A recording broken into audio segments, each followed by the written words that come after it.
Hey, welcome back E3 members, and you're in for a treat today. And yes, we're in the E3 hangar today. So you're probably asking, why are we in the E3 Aviation hangar, or I should say the E3 hangar, is because not only do we have a great guest on today, founder of E3 Firearms, Adam Paincho, also is a retired Air Force, so among other things. And glad to have Adam here today. And we're going to be covering a few things today on this episode. So one is Adam's going to open up with a little bit of current affairs and some things going on in the world we should be thinking about. Two is we're going to be talking about zeroing your red dot. This is a big topic for me. Everything I own now has red dots on it. So I have some of my stuff here, and I'm looking forward to talking about that. And then we're going to talk a little bit about customizing your EDC. So around those topics, we might shift them a little bit. And then we're also going to talk about firearms in your private aircraft and flying with your firearms across country. So looking forward to that. But first, want to welcome Adam. Hey, Adam. Thanks for coming on. Hey, today. Brian. Yeah, good to hear. Good to be here, brother. Hey, E3 brothers and sisters out there. Good to see you tonight. And thanks for joining us. Going to be a fun call. I love the backdrop, man. That just looks awesome. How's this, huh? And this is real. Very cool. That's cool. You going to take me up on that or what? Yeah, just don't eat breakfast first. yeah. I'm going to have to bring a bowl or a bag or something. We just flew one of the top supervisors in the FAA last week. He wanted to go for a ride, and he was laying on this floor here for about a half hour after we landed. That's cool. It was a fun time. It's a great time. And then for E3 members, E3 Aviation members know about our Bonanza and our other planes and stuff. And then this is kind of our fun plane. This is the Extra 300 that we have a blast in. We do a lot of content in this, and we just did a really cool episode about parachutes and getting our parachutes repacked and stuff. So it's fun to be here and be in this hangar. But I thought this was so awesome. You being in the Air Force, this would be a great backdrop for us to talk about my second and first favorite topic, firearms. But I do want to say, Master Yoda, Adam, I just want to let you know everything here on my table is clear. Excellent. Look at that cue. The honey badger right there, looking good. Honey badger. So everything's clear. There's no ammo here, so I just wanted to let you know. Trying to be responsible for you. You should get a scabbard for that honey badger for that plane behind you. That'd be cool. Just have it right at your side. That'd be cool. Yeah, for sure. I should do that in the Bonanza for sure. Yeah. But what's been going on in the world? I know you wanted to talk a little bit about some current affairs and things. Yeah, I mean, unless you've been hiding under a rock out there, all of us are well aware of things are a little bit of turmoil out there, as you can imagine, or as you're aware of. But we're used to that. Things ebb and flow as far as current affairs and things like that. I've had a lot of people I know, or people who know me in recent weeks, I'd say over the past 10, 15 days, like, hey, Adam, I really feel like I need to stock up on some ammo, or, I've been thinking about getting an AR-15 for years. I think, now's the time. And I'm like, what are you guys doing? Like, now is not the time, because now prices are inflated again, because of that. Everybody's out there buying. I was at White Birch Armory last night in Dover, New Hampshire, teaching a class, and they said the ammo's flying off the shelf by the case. Gun sales are through the roof, because everybody's got that knee-jerk impulse buying, and it's understandable, and we know that happens. However, just trying to make that little extra effort to just be a little bit more prepared, and always kind of have what you need on hand, versus those knee-jerk type of purchases, because like, for instance, now is not necessarily the time to buy ammo, because now ammo prices are on their way back up, whereas in the past year or so they've kind of evened out a little bit, actually quite a bit. Ammo's been readily available. It's been priced reasonable. Same with guns. And now I think we're probably going to start to see that uptick again. Just because of the state of the world, essentially. And I think that's also a point that the whole point is you should always be prepared. You should never have to get to a point where something like this happens, or the scuttlebug's going on, and all of a sudden you think you got to go get prepared. The whole point is you should always be prepared. and not. And you hit the nail on the head, Brian. Absolutely. The acts that or the horrible acts of terrorism that occurred over in Israel should be very eye opening to all of us. We think Israel is way over there; it's on the other side of the pond. Obviously there are friends and allies. But we think of it as being so far away, so detached, but it's really not.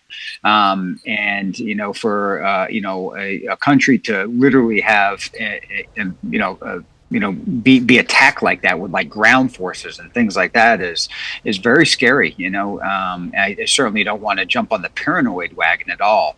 Paranoid and prepared are two very different things, and definitely we need to be prepared. We don't want to live our life paranoid. That doesn't make any sense. But that should be eye-opening. That we need to make sure we got what we need.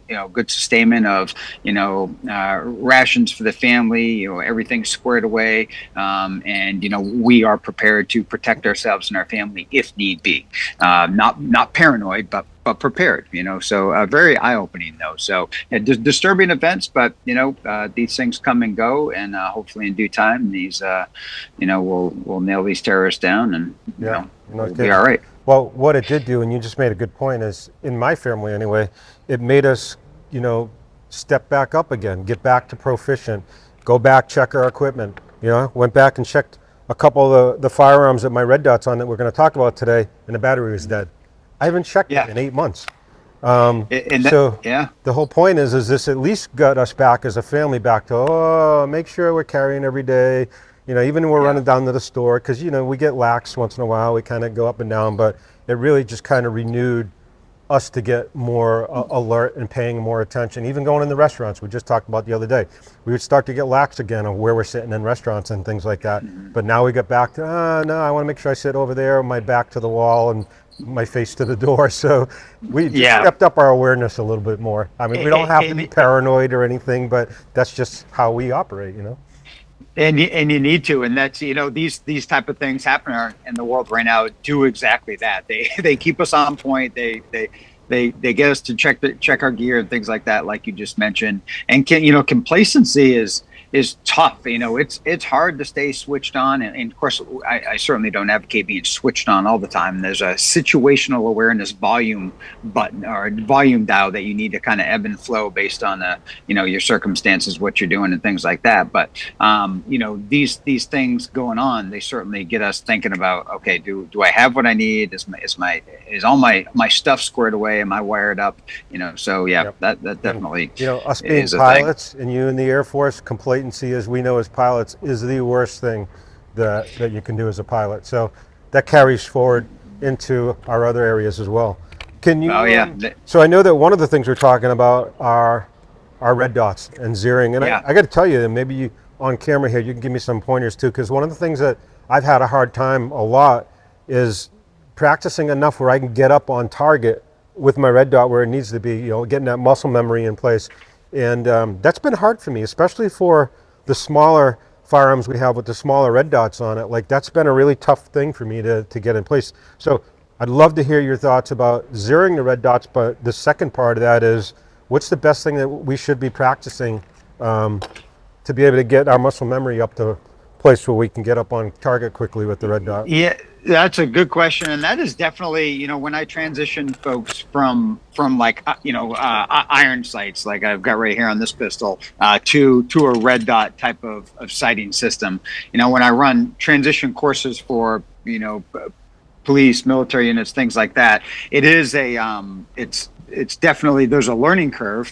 The learning curve is usually fairly short, but especially if you have prior training on like a rifle, an AR type platform or something like that with a red dot, it makes it a little bit easier to understand. But the point that you just brought up, Brian, of kind of like seeing the dot, like where is the dot? That is something that some folks struggle with a little bit, or a lot of folks struggle with, I should say. Where I see it most actually is for one-handed shooting. Two-handed shooting, it's a little bit easier to get up and see that dot quickly. Where I personally struggle with it is with one hand hand, whether that's my strong hand or my other hand. That's where I sometimes struggle with it, especially weak hand. If I'm doing drills and I drive out with that weak hand, just, where's the dot? It takes me that split second to find it. However, what I do, what I can tell you what I do with like those one-handed drills when I'm training with that is I'm just looking for my iron sights like I always have. And when I do, my dot's there. So I would present the gun as you normally do, and don't try to like hunt for the dot. All right, just aim in and see your iron sights, whether you actually have backup iron sights on your gun or not. You're used to shooting with iron sights anyway if you're making that transition. So just see you look for that rear sight and line it up with your front sight, you're gonna see that the dot is there because the dot's gonna be just over it. Like I handed a great example of that, Brian. The other day I handed I think it was this gun right here. I handed this gun to a worker of mine who hasn't done the transition to dots yet, and he picked it up and he was doing that. He's like, where I can't see the dot. And I said, well, just put back down. I said, I want you. He's got been a shooter and handling guns for 15 years or so. So certainly not new to guns, but new to red dots. I said, just bring the gun up and just find your sights, your front and rear sight like you always have. Just do that. And he did it. And I said, you see the dot? He was like, oh yeah, there it is. It's right there. So really, I guess the answer is don't do anything different than you always have if you're used to shooting those iron sights, and that will get you out of that trying to hunt for it. And I definitely do that when I'm shooting one-handed drills. I'm just bringing it up and I'm finding those iron sights and the dots right there. And if time is of the essence, like if I'm doing drills and I've only got a second and a half or something like that to drive it up with a strong hand and break a shot, to tell you the truth, I don't even really care if I see the dot or not. I'm finding those irons and I know I'm where I need to be. Well, because if you needed to do that and come off that quick in a second or two, you're probably close enough that you don't need your red dot. Exactly, not an issue. And then you got the distance factor there that you're going to bring into the equation. I mean, if you're shooting at 3 yards, 5 yards, 7 yards, it's not so much an issue. It's where the red dot really shines is when you get back in that 10-yard and beyond range. Like you're at 10 yards, you're at 15, 25 yards, 50 yards with a pistol. That's where the red dot really shines as far as knowing exactly where your gun is pointed, as opposed to figuring out iron sights and things like that. So that's where they really shine. Okay. Now you're talking about getting up on target with your red dot. Now I might be doing a bad habit, because I know that one thing that I have been doing is I come up and I can't see it. I squeeze a little bit more on the bottom and it seems to come into place for me. I don't know if that's a bad habit or whatever. I heard it somewhere. It seems to work for me, but I don't want to have to do that and rely on that every time. So I like your point of, if you didn't have a red dot and you came up on it with your iron sights, it's the same thing. I mean, that's what I should be practicing. And it's an easy answer, Brian, because you've been shooting a long time and you've run iron sights, your whole life up until, last couple of years running a dot, so you just do that and it's going to be there. So it works out pretty good. So zeroing these red dots. Yeah. Is there a big difference in that versus zeroing our rifles? Well, like zeroing a red dot on a pistol is very similar to like zeroing a red dot on this AR right here. It's very similar. There are a little bit of differences. First off, I want you to understand that for our members out there and anybody listening, zeroing a red dot is actually a thing. So you need to.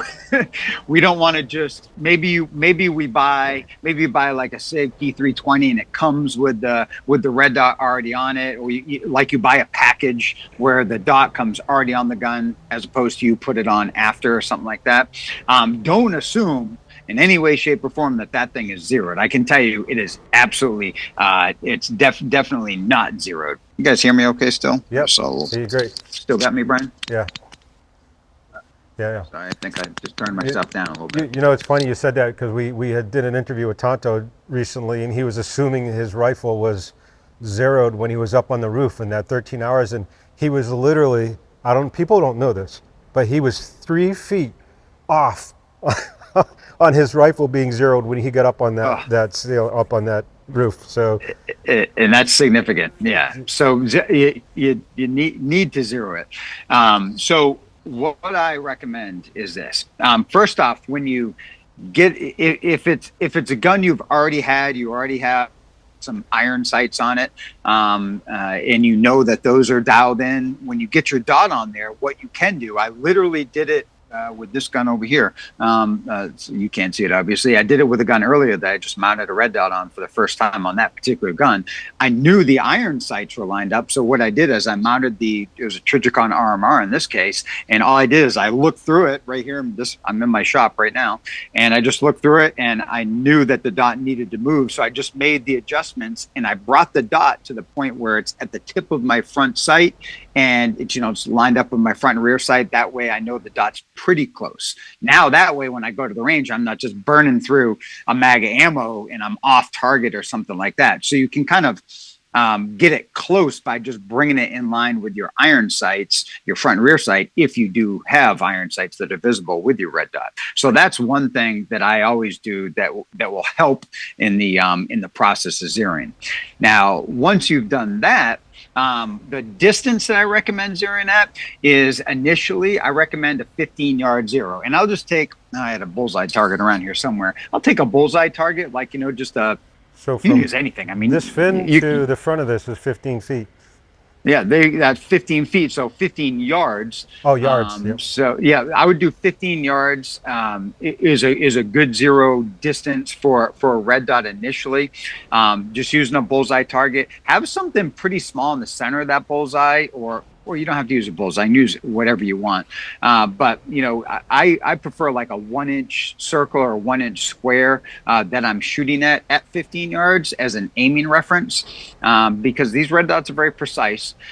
So I'll do that at 15 yards, and then I'll obviously adjust so my point of aim and my point of impact is the same at 15 yards. That means where my dot is right here to where my bore line is, where the bullet comes out, those two will intersect perfectly, and I'll get point of aim, point of impact hits at 15.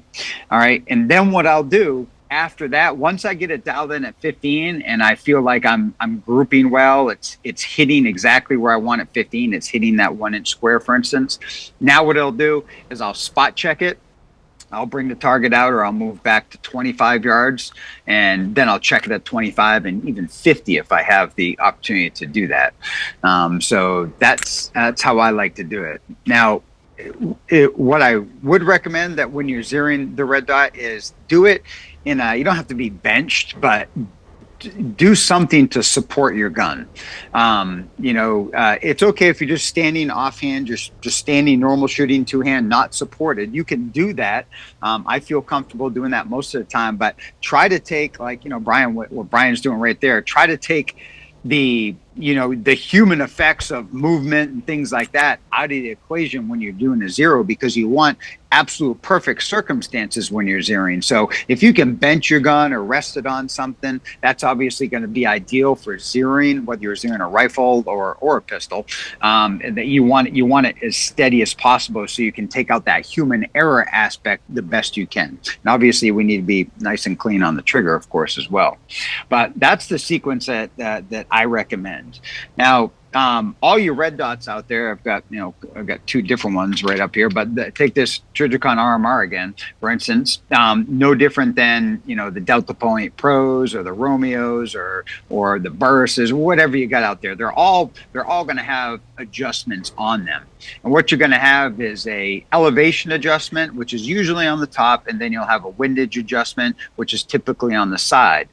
And with that, obviously, you're going to make the adjustments accordingly. Now, I don't personally get into the minutia of, one click is going to move me, so much distance, at certain distances that I'm at. I game it a little bit. I'll move it a little bit. I'll read the manual and understand that, but I'll move it a little bit, make my adjustments accordingly. But fine movements initially to get it dialed in. Something I would recommend doing with red dots when you're zeroing a red dot, whether it's a rifle red dot or a pistol red dot, doesn't matter, is turn the intensity way down. I had my SWAT team out this Thursday last week, and we got some new ammunition for our SWAT rifles. So we wanted to zero it, obviously, a different brand we went with essentially, and we were doing a zero, and one of the guys was having issues just getting that that pinpoint precision he needed. And I looked at his dot, and his intensity was way up, meaning the brightness on his dot was like cranked way up. So when you look through that, So it's kind of fuzzy. have that like it makes it kind of fuzzy, and then it almost makes the dot like look bigger, and like you got like spinies all over it, like it looks like the sun. So you just turn the intensity way down. So my recommendation for zero is turn it way down, so you literally just barely see it. You see it, but it's nice and dim, and at that point it'll be very precise. And that makes a big difference. I mean, that could be the difference of an inch or two, depending on what distance you're zeroing at, especially with a rifle. So that's the sequence I'd go through as far as zero, and that's the sequence I do go through and train. For zeroing a red dot is that procedure right there. Okay, perfect. That's good to know.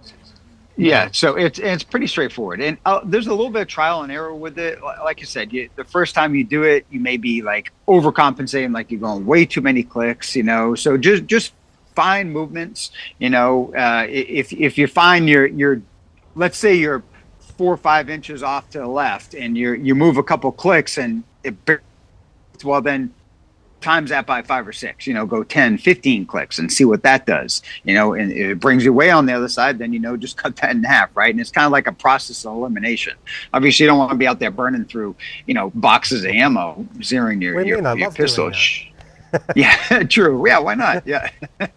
So I can tell you the one thing that will absolutely help you. I did it on this pistol just 2 days ago or so. This is a Shadow Systems MR920, basically one of the Glock clones, and it's got an RMR on it. But I just mounted this RMR on it just a couple of days ago, and I knew the iron sights on it were dead on. So all I did is I mounted that up right here in my shop, and I just looked through it, and I made the adjustments so that my dot was lined up with my iron sights precisely. And then when I brought it out to the range the next day, which was yesterday, it was like I only had to move it just a little bit at the 15-yard line to get it dialed in, and then spot checked it at 25 and 50. So pretty straightforward. So you can't beat just getting out in the range and doing it, right? Because I know that there's also a lot of the laser tools that you can put inside the barrel, and then you sight into that. I mean, I've tried those before. They haven't been great, but I mean, is that still an option?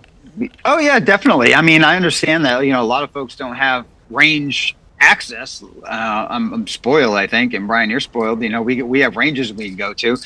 If that's not easy for you to do, the bore sight thing works pretty well. I mean, doing what I did what I explained with the iron sights is going to get you pretty dang close, like within inches, literally. But using like a bore sight, a laser device that you put down the barrel. So now you just literally back up in a house, find a blank wall, put something up on a wall, and aim that laser or point the gun. Of course, the laser is going to be pointed out there, and then look at where your dot is. And all you need to do is bring your dot to that laser at whatever distance, say 10, 15 yards, and then you're going to be there. And chances are, I've used those quite a bit, especially with rifles. They work really well. It will save your ammo when you do go to the range to zero, and it's going to get you where you need to be.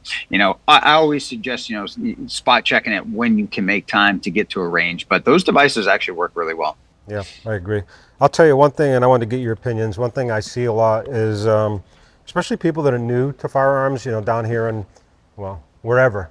I have friends and stuff, young ladies and different people, because it's been skyrocketing. The females are really getting more and more into carry.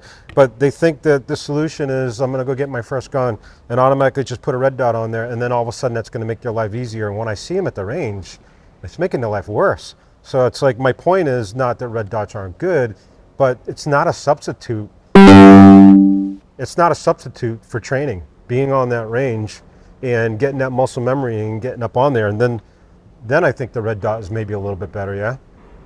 Yeah, so a red dot will make shooting easier from the aspect of there's no guessing or question about how do I line these sights up. So the major advantage of a red dot is that you literally have, instead of 3 things to line up, like a target, a front sight, and a rear sight.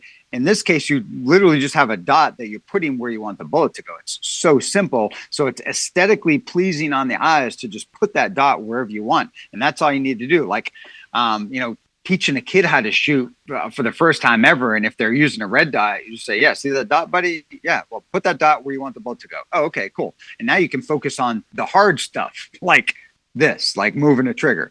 So yeah, you're absolutely right, Brian. Like the dot will make it easier on your eyes in as far as the learning of understanding how to line your sights up, because it's not really sights, it's a dot, right? But you still have to train with the trigger, because you can have a perfect sight picture, your dot's where it needs to be, and if you have a horrible trigger press, well, you're still going to miss your target, right? Or a horrible presentation to the target, you're still going to get those misses. So you still absolutely need to train. It will make it easier on the eyes as far as lining things up, and more precise for lining things up, but it's not going to make you a better shooter. You still need to understand fundamentals. And absolutely, I definitely think you should understand how to use iron sights as well. Even though they probably are going to the wayside a lot on a lot of guns, but it's still an important concept to understand if you had to revert to that. Perfect.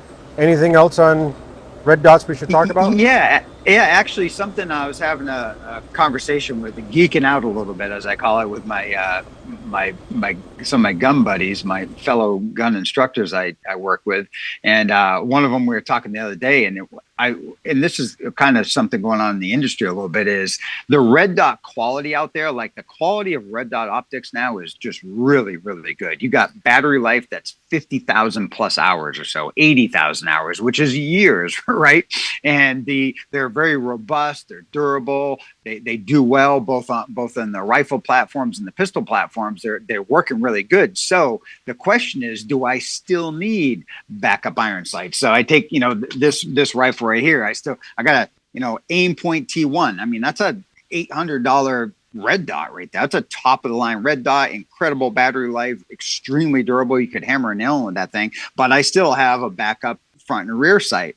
I personally haven't, and I think maybe I just need to start overcoming it. I personally haven't got to the point where I'm like comfortable taking the iron sights off yet, even though yeah, exactly like that. But I think I probably could. I mean, that's an EOTech right there, right? EOTechs are incredible sights, so that. Yeah, we shoot the hell out of this gun, and it's always on.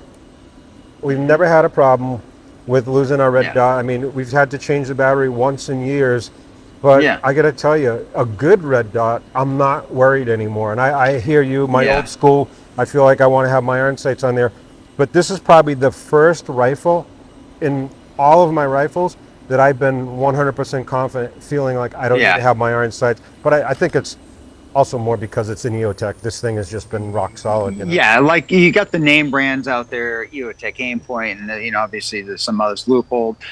There's some great names out there, and they make very robust equipment. Here's what is leading to, Brian. Here it is. Here's what's leading me to my answer for a no shit like gun that you need to rely your life on for long term. And if I had to pick one gun and that's the only gun and I got to go to battle with it, do I want iron backup sights or not? I think the answer is yes, right? So if you tell me, hey, you can have this AR-15, you can build it out how you want it, that's the only gun you get to go into battle, to go in intentionally into harm's way, and it could be a long duration, I feel like I'm gonna have backup iron sights on there. Like because it doesn't take up any space. The weight is nominal, and the same thing with pistol.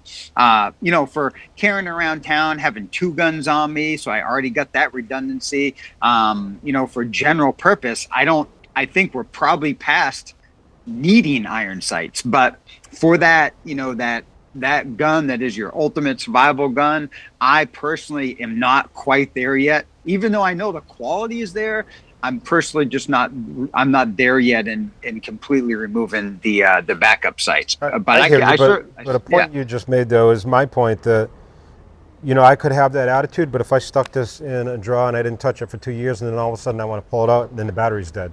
I don't have my iron sights. So I think part of it has to do with how good are you at staying on top of your equipment, and making sure you're checking it, and every month your batteries are good. Or, I mean, like I said, I went 8 months because this is a motion red dot. Hmm. So every time this gun moves, the red dot comes on. So Yeah. even though 8 months is a long time, still it got to a point where I wanted to get up on at the range and the red dot was gone. So I think Yeah. your point is very valid if you're somebody that is astute and staying on top of your equipment, you know? Yeah, yep, absolutely. Like if it's my teaching gun, especially back in the day when I was teaching just like every day, all day, I was talking to, some of my fellow friends and full-time instructors down at the SIG Academy. And those guys are on the range all day, every day. They have dedicated training guns that are built out like their duty guns, their operational guns, but they don't have iron sights on a lot of their duty, their training guns because they don't need them. All right, so they're on a range. Just go get another battery and throw it in there. So maybe it's not a big deal for a lot of folks. But yeah, good point, Brian. And good quality batteries. Careful about like just buying bulk batteries on like Amazon or something like that.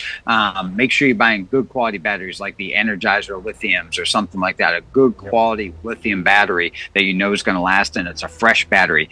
And something that I do with mine, or I feel like I'm in the regime, is I change out my red dot batteries annually, whether they need them or not. Exactly. That's what I do. For my SWAT team, my PD, the police department, that is the same thing.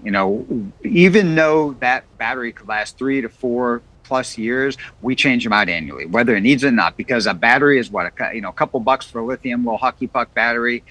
Might as well, right? Might as well change them out annually, whether they need them or not. It's like is when you get good advice. a break in a gunfight, and you can reload with a full mag. Same kind of thing. Yeah, exactly. Yep, exactly. Exactly. It's something, like you get a brand new gun with a red dot on it, and red dot's on. Think how long has that been sitting in the package and moving around, especially if it's motion activated. You may even need to start off with a fresh battery. That way, you've got a fresh dose of battery juice in there. Yep. Awesome. Great. And I know we'll get into more of this in the future, but let's talk EDC. That's always a fun topic. And yesterday we had a whole conversation about EDC, but how deep do you want to go about EDC? Because I know the topic was about adjusting your EDC, right? Yeah, I think we're talking about modifying your EDC, like making modifications to the gun that you carry every day, and kind of do's and don'ts. And I think primarily we're talking about handguns, obviously, because that's pretty much what we carry every day, right? Of course, we've got the rifles that on standby, but most folks aren't walking around with a rifle every day. So we're primarily talking about making modifications to your EDC, to your everyday gun. And, there's a lot of aftermarket stuff out there, and there's a lot of great stuff out there. Triggers, barrels, grips, sights, all kinds of stuff. There's so many cool things you can do to kind of, trick out your gun and make it perform better or look better, and things like that. The question is, I think for the sake of tonight, is what is acceptable for an everyday carry gun versus what would be an acceptable for a competition gun or just a planking or a play gun. And I think there needs to be a line there on what you do or don't do to a gun that you're going to rely your life on, that's going to get beat up, like in a holster, like an appendix or a hip or an ankle or in a purse or something like that. It's got a lot of wear and tear. It's getting beat up on a regular basis. And what modifications are going to compromise the integrity of the gun? That's definitely something to think about. And, what type of modifications may increase your perceived like liability, almost like a hair trigger or something like that. So let's kind of dig into that. Like I know, Brian, I know you appreciate a good trigger. I know you're good sights and good grips, things like that. So those modifications are pretty benign. I think probably most, if not all, your carry guns, you've done those type of things too, I'm sure. I've helped you with some of those. So those type of things are generally acceptable. Let's start with triggers. I'll use this one as an example. So this is a little Glock 43. 9mm Glock right there. And this is a gun I carry occasionally. It's not, I mean, I've got a few different guns I carry on a regular basis, but this is one of the guns I do carry occasionally.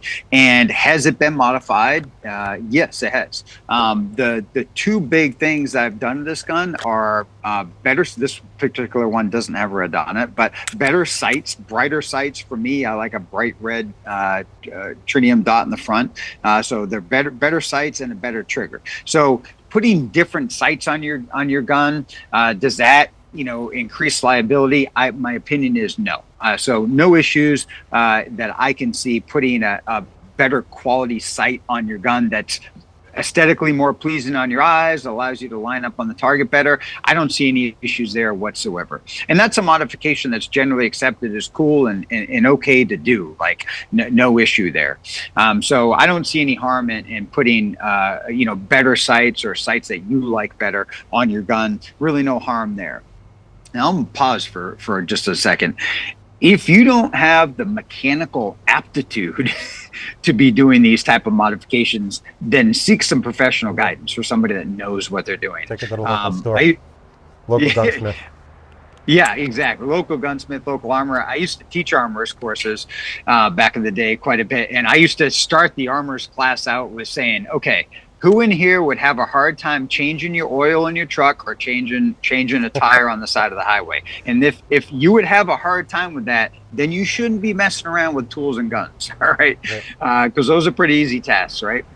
So like taking the sights off this Glock pistol or SIG pistol or, something like that, or taking the trigger out, put a different trigger on, that requires mechanical skill and some special tools and things like that. And if you don't have that mechanical aptitude or knowledge, seek professional guidance. There's a lot of great resources out there on the YouTube and the internet and stuff like that. But if in doubt, seek some professional guidance, especially if it's something you're going to rely your life on, like an EDC type of gun, something like that. But sights are fairly easy to do. You do need some special tools, but pretty benign project, meaning there's not much liability associated with changing your sights out that I can see. Now, the other thing that I certainly appreciate, and I think most shooters do, is a good quality trigger. Yep. Nothing I hate more than a shitty trigger. All right, so a good quality trigger. I know you got a great one on that one right there. Is that an Apex, Brian? I think that's the Apex on yours. The 960. 965. Yeah, so the 365. Yeah, a good quality trigger. I think most guys appreciate a good quality trigger. So that is something I like.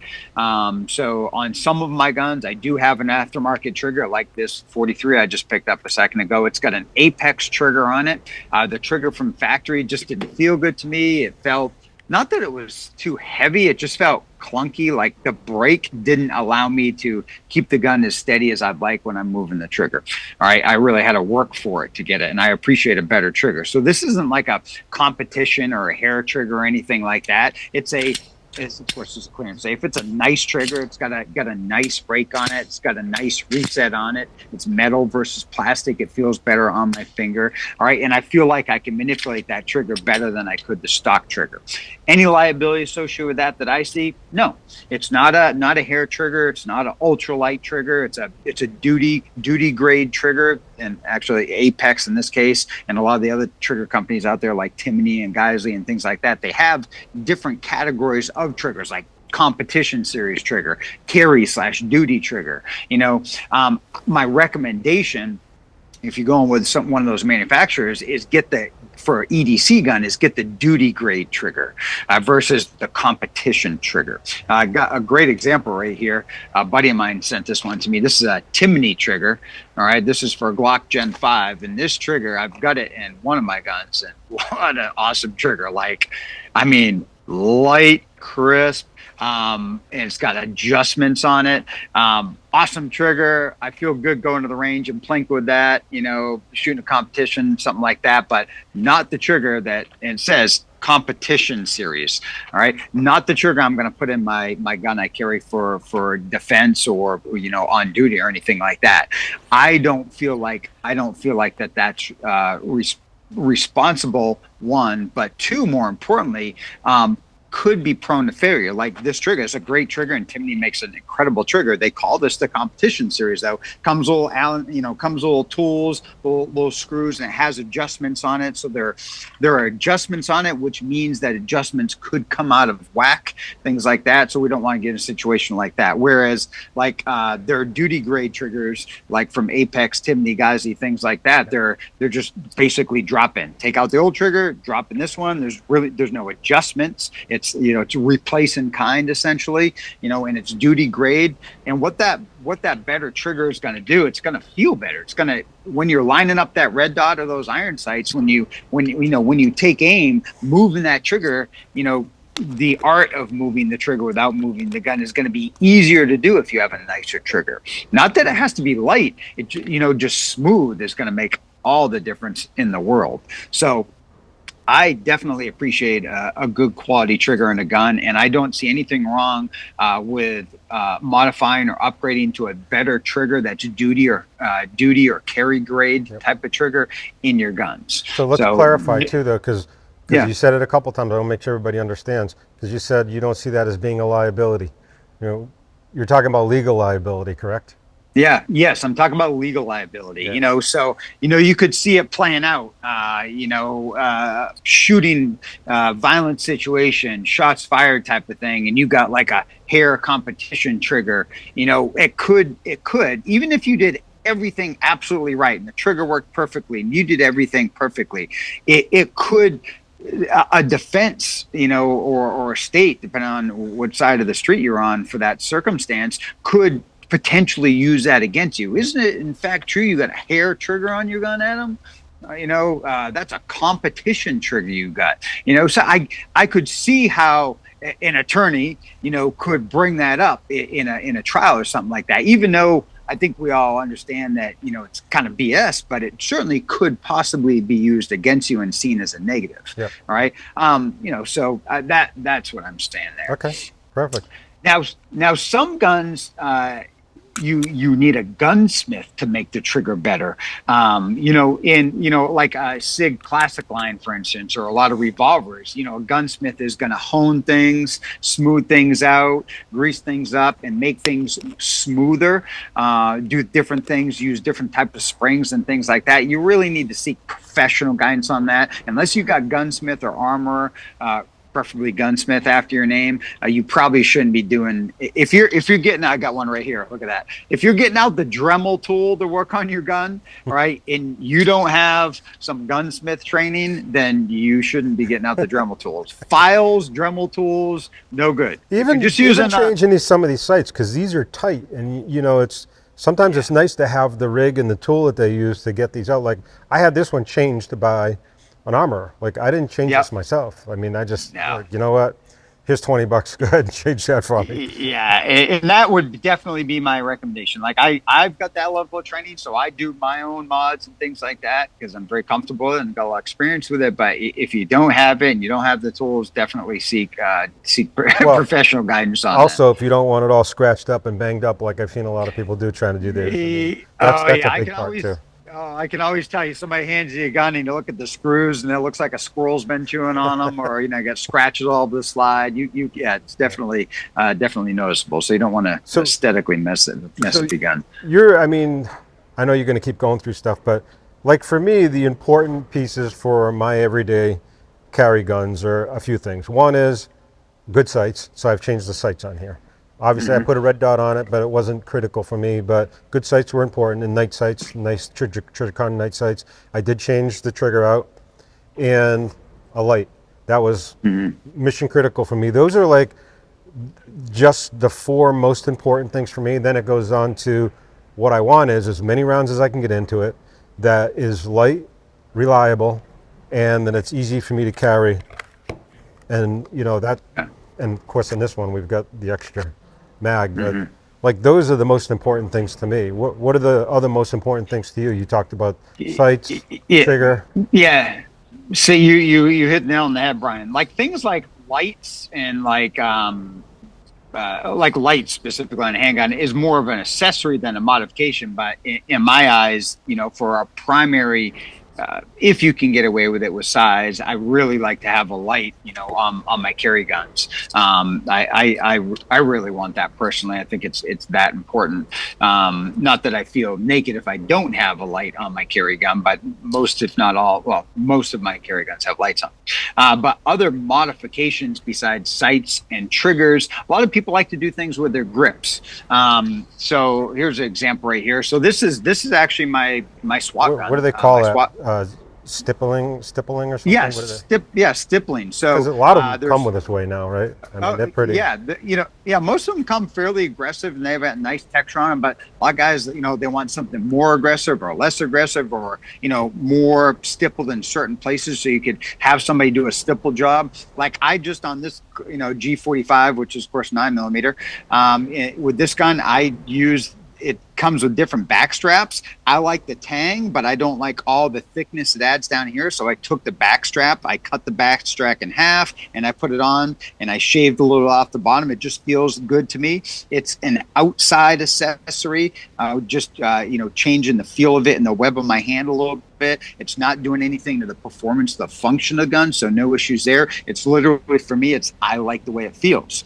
So no harm, no foul in that. Here's another example, very rudimentary example, but I think those of you who know me, Brian, you certainly do. This gun's on my ankle every day, all day, has been for a whole lot of years. My little Smith J frame right here, but it's got rubber grips on it, but I've got it's almost like hockey tape I've got around it. I just like the way it feels on there, and the way the gun feels in your hand is super important. You want the gun to be comfortable in your hand, so making modifications to the grips, whether it's literally slapping on some new grip panels or having it stippled either by yourself or someone knows what they're doing, or something as simple like what I did with this wheel gun is I got a little bit of hockey tape around the grip. It just gives me a little bit more grip, I guess you could say. I like it, so doing little things like that make the gun feel better in your hand is good. Those are okay things to do. They're not doing anything to affect the function of the gun,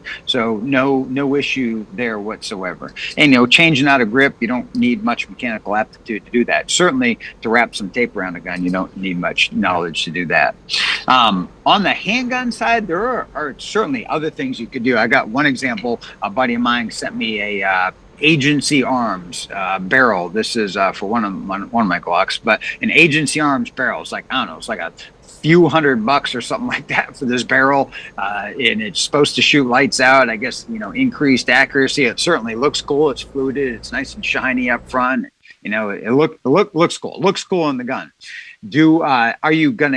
Are most people going to appreciate the performance that this will give you versus your stock Glock barrel, for instance, for an EDC gun? I think probably not. But if it's in the budget for you and you slap in this barrel, it's literally take out a barrel, replace a barrel. So it's not modification. You're literally just field stripping a gun. So I don't see any issues there. If you're not getting the performance you like out of your factory barrel, I think most people probably wouldn't have much need for that unless you just want to try something out. But other modifications you could to the innards of the gun, there are, but I wouldn't recommend it. You wouldn't want to do anything with a carry gun that's going to affect the function of the gun or the safeties on the gun. For instance, disabling a safety feature on a gun. We want to be, obviously cautious bad idea about doing something like that. So those type of things, not a great idea. Now, however, have I done that? I absolutely have. Actually, this may be one of those examples right there. So Smith & Wesson, when they were in mass, they recently got out of that state, if you've been following the news. So good for them. But when they were in mass, one of the requirements was to have like a little key to turn your gun on and off on this little side window. All right. I disabled that. All right. Because I didn't want my gun to be key activated, essentially. So I disabled that feature, but that wasn't a safety that's per se. Different to me. Yeah, that was more of a state being intrusive to try to lock up who could sell guns in their state, so to speak. So they were required to put this extra thing on there. That's different than taking a Glock with how that safety works, and it's specifically made in a way that safety should be there, and removing the safety out of the middle of the Glock Yeah, chamber, that's a very yeah, different thing to me, you know? absolutely, definitely different. And you wouldn't want to do that. Like I've seen guys take their 1911 grip safeties and pin them shut. Now, if that's a competition gun or a blanket gun, no big deal. But if that's a carry gun, I think you're setting yourself up for failure. Those are things to think about. But there's a lot of modifications you could certainly make. Just use caution, seek professional guidance, do a little bit of research. If you don't have that mechanical aptitude, definitely find somebody that does to do those type of things. Oh, another one I wanted to mention when it comes to modifications of your gun, and this is more of a, or primarily is going to be just how it looks type of thing, is getting your guns, Cerakoted or painted essentially. Like this is a good example right here. My little wheel gun I carry all day, every day, as a backup on my ankle. This gun has been Cerakoted by my friend Jay over at Firearms here in New Hampshire. He Cerakoted this. Actually, I think. Just once. It was silver, but I carried it on my ankle so long, it was just all beat up. It just looked horrible. So I had Jay, who's a professional Cerakote artist. He's got the setup for it. He Cerakoted it, and it's got kind of a two-tone, gray, black, and it just looks nice, but also you're getting a nice, good protective finish on it. And it looks. I like a gun that looks good, right? I know a lot of folks will do it with their pistol. They'll get it Cerakoted or painted or Duracoated. There's different products out there, in like a OD olive drab or like a coyote tan or something like that, or a two-tone, and it looks cool.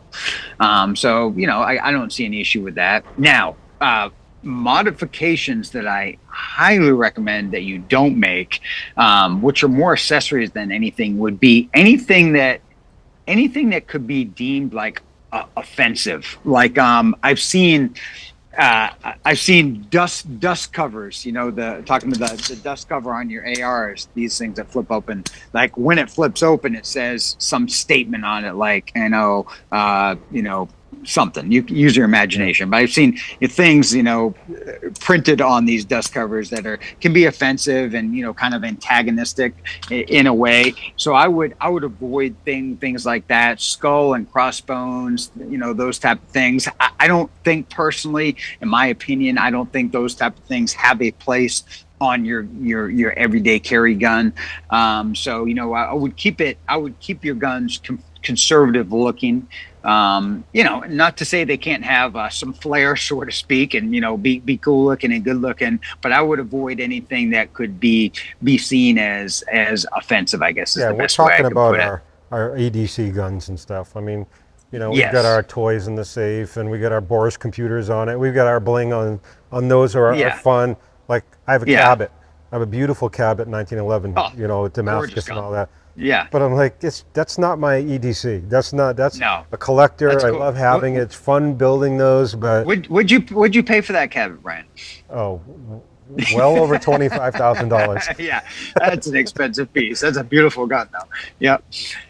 But your point is this is my EDC. This is the one I'm taking with me everywhere. This is the one I rely on. Yeah. And this is the one that'll get used against me in the court of law if I have an issue or something. This is the one that's going to be scrutinized. This is the one that has to work. Yeah. This is a very different firearm to me than everything else in my safe, alongside my bedside and my home defense. Like those are everything you're saying is how I treat these. Everything else in my safe for fun and hobby and everything else, and I actually treat them all differently in my mind. That's just how I am. Mm-hmm. Yeah, definitely. It's and that's the way. Conservative, only make modifications that are going to increase the shootability of the gun and the feel of the gun for you. So those type of things, I think, were generally accepted is okay. It's kind of like you got a work truck and you got a play truck. This is your work truck. This is the one that goes to work. It needs to be functional. It needs to work. But save the blame for all your off duty toys, so to speak. Awesome. All right, and I know that we could talk for days on this. I know we got some more episodes coming up where we're going to be getting into our other EDCs and stuff. So in the last few minutes that we have, I want to talk to you a little bit more about flying in your private aircraft with your firearms. And there's just, it's more and more stuff keeps coming up, more and more topics. And we just had a conversation the other day. Now, I apply the safe passage laws to when I'm flying in my airplane, just like I would if I was getting in my car and driving from here to New Hampshire. When I'm getting in one of these planes and flying from here to New Hampshire, I treat them the same way. I'd love to get your thoughts on it, because I know I just had conversations with a gentleman that was flying in an airplane that he has to stop twice, and he has hollow point ammunition with him, all that kind of stuff. Like, I don't do that. If I'm flying, I will have just my standard, FMJs or something, and then I get ammo on the other end when I get there, or if a family member has it or whatever. I don't fly or drive with anything that is going to cause me a problem if I have to land, if I have to refuel, or if I have weather and I have to stop somewhere and now I have to go to a hotel room, or I got a maintenance issue and now I'm landing in New Jersey. I'd probably rather crash in the ocean than land in New Jersey with this firearm. So I know I'm joking, everybody, but my point, I'm kind of being serious at the same time. My point is you're being a pilot goes to a whole nother level of responsibility when you're also now carrying firearms and ammunition. So, somebody just talked about that, and it was like he had all kinds of hollow ammunition with him, and he was going to fly and land twice. I'm conservative. I wouldn't do that. But I just wanted to get your thoughts on, how would I, should I, and even when I fly in my own airplanes, I lock them up just like I do if I'm getting on an airline. Now, obviously, I'm not getting my tickets for the airlines and all that, but I lock them and everything so that and it's not just for any legal reasons, which is my start, but it's also just for safety. If there's other people on your airplane, well, you want it out in a bag in the back, and you ask somebody to grab a water, and they reach down in there and they happen to pull out your firearm, or there's kids on the plane. I mean, there's so many variables that I think we should think about, and I just loaded you up with a whole bunch of questions there. No, that's all right. But let's start with the ammo, Yeah, I'm tracking 100%. Well, with the ammo specifically, like hollow point ammunition, like I think we know, like hollow point ammunition in the state of New Jersey, for instance, is unlawful to possess. Even if so there's no exception to that, really. So if you're traveling from state in the north to a state in the south and you want to go through a state in New Jersey, there's no lawful way to bring hollow point ammunition through that state. Even if it is locked and separated and out of reach and all that stuff, it doesn't apply because the National Safe Transportation Act, that law of travel, doesn't permit you to possess items that are unlawful in that jurisdiction. That particular state. It says it right in the first sentence. And that's where the problem is. So one thing you could do is, just stay out in New Jersey. That'll get that job done. Like with hollow point specifically, there are probably others I don't know off the top of my head. But New Jersey is one of the few that strictly outlaw that product. Well, you can't take this into Massachusetts.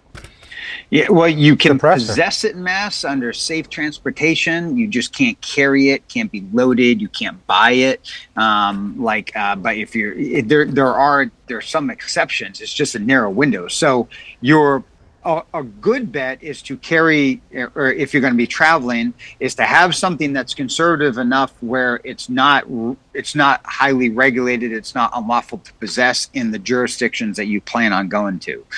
So things like AR type of rifles, semi-automatic rifles, large capacity magazines, hollow point ammunition, things like that. There are a lot of these type of things there are a lot of states that don't allow even possession of these things without special permits and things like that. And I'm not just talking to carry it, but to actually just have it in your possession, like in your car, locked even, in your airplane on a ramp somewhere, right? So that is possession. Okay. So there's, go ahead. Sorry to interrupt you, but you said something that is like another myth and none of that, we've had members actually text, email in and say, however, if I don't leave the airport and I'm on the ground, that's okay. That's not necessarily true, is it? Well, the big difference, Brian, is it's your aircraft, you're the pilot, it's your plane. It's no different than your car.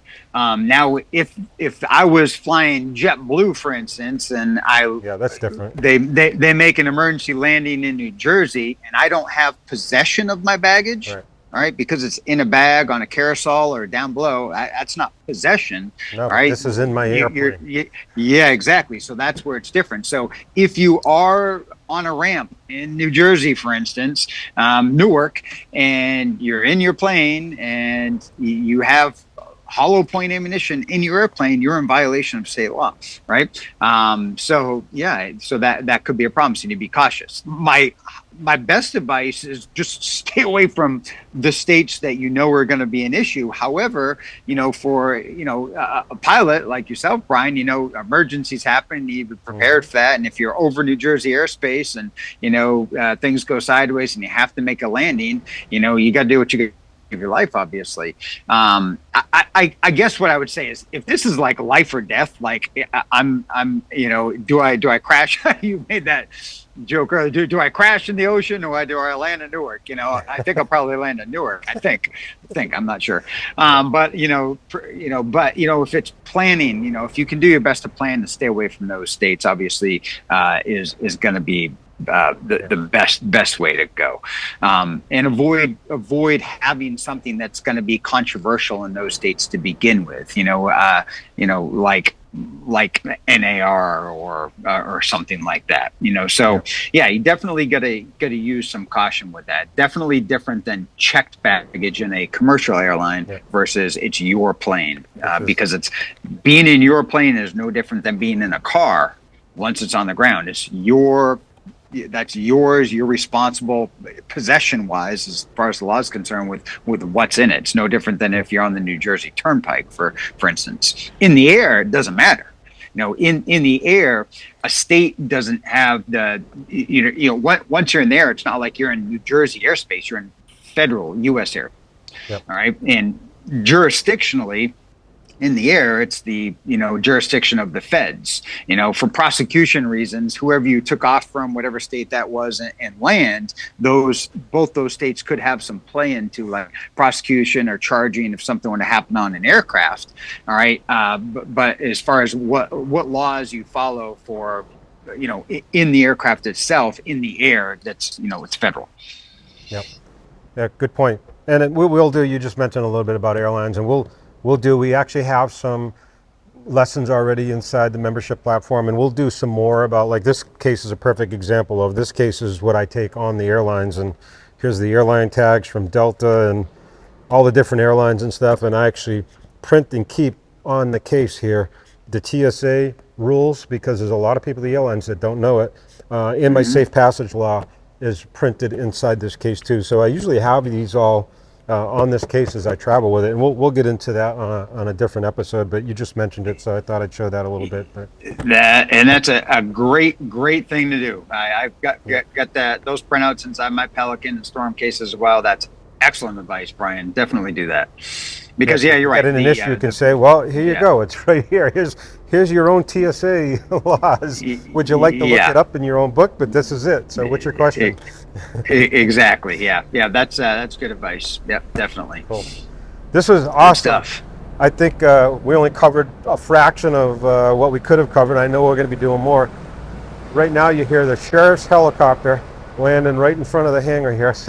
So wicked cool. That's awesome. Sorry about that. But anyway, this is so awesome, Adam. This is great information.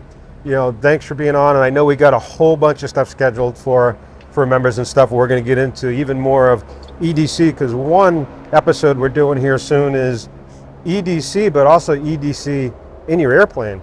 Because my EDC actually changes a little bit when I'm jumping in the airplane to go. I mean, obviously I have my typical, med kits and my tourniquets and things like that, but a bunch of other stuff ends up being in here, like an EPIRB, sat phones and things like that when I'm putting this in the airplane. Like some of these are empty right now, as you can see, and that's where sat phones, EPIRBs and stuff fill this whole thing up. So my EDC kind of alters a little bit for, am I going off-roading? Am I just around town every day? Or is it jumping in the plane? And I have it set up where it's real easy for me. My plane EDC boom, boom, boom, drop it, pick it up, go to the plane. So I can't wait to go over that with you, because when it comes to EDCs and what we carry every day with our firearms and stuff, I know you're a master at that, which is why I call you Master Yoda.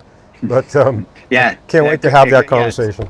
Yeah, definitely looking forward to that. It's definitely more than the gun, that's for sure. There's a lot more to consider for EDC than the gun. This is one of many tools, that's for sure. So yeah, this was awesome, Ryan.